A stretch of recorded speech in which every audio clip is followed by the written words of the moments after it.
না জেনে কেউ ফর্ম ফিল আপ করবেন না, ভোটার লিস্ট থেকে আপনার নাম বাদ দিয়ে দেবে। নাম বাদ দিয়ে বাংলাদেশে পাঠানোর চক্রান্ত, ভোটার তালিকা সংশোধনের নামে বিজেপি নয়া ষড়যন্ত্র করছে বলেই অভিযোগ মুখ্যমন্ত্রীর। না জেনে ফর্ম ফিল আপ করবেন না, আপনার ডিটেলস নিয়ে গিয়ে ভোটার লিস্ট থেকে নাম বাদ দিয়ে দেবে আর নিয়ে বলবে এই নাও এনআরসি নোটিশ নাও। আমরা মানব না। সবার ভোটার লিস্টে যাদের এনটাইটেল তাদের নাম তুলতে হবে। পরিকল্পনা আছে সেন্ট্রাল গভর্নমেন্টের। আমি সরি, আমার বলা উচিত কিনা আমি জানি না, কিন্তু এত মানুষ আছেন জেনে রাখুন।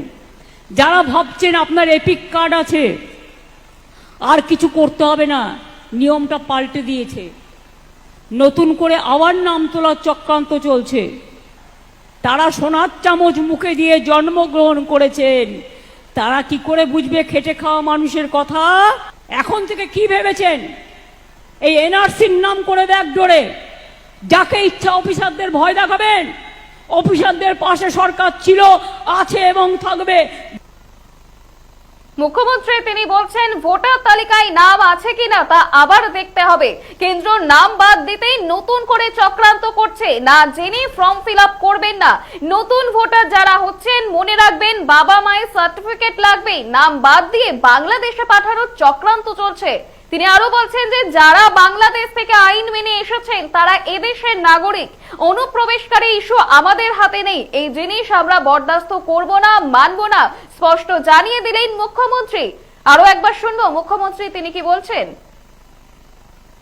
না জেনে ফর্ম ফিল আপ করবেন না, আপনার ডিটেলস নিয়ে গিয়ে ভোটার লিস্ট থেকে নাম বাদ দিয়ে দেবে আর নিয়ে বলবে এই নাও এনআরসি নোটিশ নাও।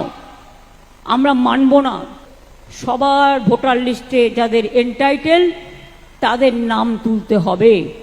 পরিকল্পনা আছে সেন্ট্রাল গভর্নমেন্টের। আমি সরি, আমার বলা উচিত কিনা আমি জানি না, কিন্তু এত মানুষ আছেন জেনে রাখুন। যারা ভাবছেন আপনার এপিক কার্ড আছে আর কিছু করতে হবে না, নিয়মটা পাল্টে দিয়েছে। নতুন করে আবার নাম তোলার চক্রান্ত চলছে। তারা সোনার চামচ মুখে দিয়ে জন্মগ্রহণ করেছেন, তারা কি করে বুঝবে খেটে খাওয়া মানুষের কথা? এখন থেকে কি ভেবেছেন এই এনআরসির নাম করে ব্যাগ ডোরে যাকে ইচ্ছা অফিসারদের ভয় দেখাবেন? অফিসারদের পাশে সরকার ছিল, আছে এবং থাকবে। না জেনে কেউ ফর্ম ফিল আপ করবেন না, ভোটার লিস্ট থেকে আপনার নাম বাদ দিয়ে দেবে। নাম বাদ দিয়ে বাংলাদেশে পাঠানোর চক্রান্ত চলছে। ভোটার তালিকা সংশোধনের নামে বিজেপি নয়া ষড়যন্ত্র করছে বলেই এদিন এমনই অভিযোগ তুলেছেন মুখ্যমন্ত্রী মমতা বন্দ্যোপাধ্যায়।